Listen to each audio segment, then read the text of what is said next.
काही माहीत नाही। राऊत साहेबांनी ते स्वतः ट्विट केलंय का कोणी दुसऱ्यानं ट्विट केलंय आणि ते रिट्विट केलंय, त्यांनी स्वतःच्या त्या भावना व्यक्त केल्यात की पक्षाची अधिकृत भूमिका आहे, या संदर्भामध्ये मला काहीही माहीत नाही।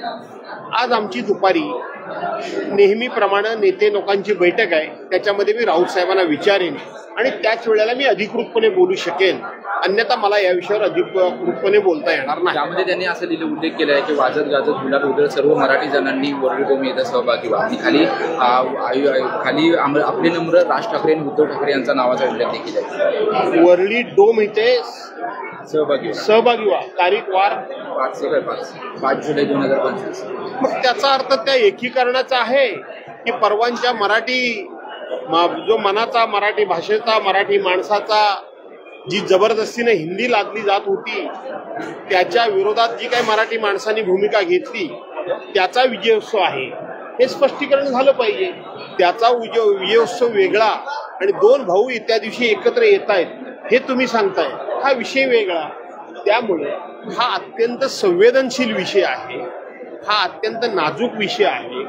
या विषयावर माझ्याकडे कुठलीही अधिकृतपणे जोपर्यंत माहिती नाही तोपर्यंत मला असं वाटतं की माझ्यासारख्या माणसाने याच्यावर भाष्य करणं उचित नाही। ज्या पद्धतीने एकत्रित युती होते ते पुढे कायम युती राहील का, तुम्हाला काय वाटतंय? युती ही कायमस्वरूपी पुढे राहील का? दोन्ही भाऊ एकत्र येतात, वातावरण अनुकूल आहे असं नेते म्हणतायत, पदाधिकारी म्हणतायत, कार्यकर्ते म्हणतायत। असं आहे की कुठलीही युती आघाडी कुठलीही व्यवहारातली भागीदारी ही जर कायम टिकावी असं वाटत असेल, दीर्घकाळपर्यंत चालावी असं वाटत असेल तर त्या संदर्भामध्ये दोन्ही बाजूनं काही चर्चा होणं आवश्यक आहे, काही प्रस्ताव मांडणं आवश्यक आहे, काही अटी शर्ती त्या ठिकाणी येणार स्वाभाविक आहे, अपेक्षा काय आहे ह्या येणं आवश्यक आहे। मला असं वाटतं त्या जर आल्या असतील परस्पर तर आनंद आहे, परंतु माझ्या अद्यापर्यंत अशी कुठलीही माहिती नाही की अशा प्रकारचं अंतिम चर्चा झाली असं मला माहीत नाही। झाली असेल तर आनंद आहे, परंतु माहीत नसल्यामुळे त्या विषयात मी भाष्य करणं बरोबर नाही। चर्चेमध्ये काय यामध्ये पुढाकार वगैरे घेणार ज्येष्ठ नेते म्हणून कोकणातले वरिष्ठ नेते साहेब असं आहे, हे सरकार मुजोर झालंय, हे सरकार बेमुरवतखोर झाले, हे सरकार अहंकारी आहे, ह्या सरकारला लोकशाही मान्य नाही, या सरकारला विरोधी पक्षाची भूमिका आणि विचार हे मान्य नाहीत। प्रत्येक गोष्ट सरकार म्हणून ज्या पद्धतीनं दडपून नेण्याचं काम चाललंय त्याच पद्धतीनं आता सुद्धा नाना पटोलेंना सस्पेंड करण्यामध्ये सरकारचा अहंकार दिसतो। तुमचे सदस्य शेतकऱ्यांबद्दल कोणत्या भाषेमध्ये बोलले, काय बोलले बबनराव लोणीकर, त्याचा तुम्ही निषेध केलात का? त्यांना तंबी दिलीत का? त्यांना तुम्ही शिक्षा दिलीत का?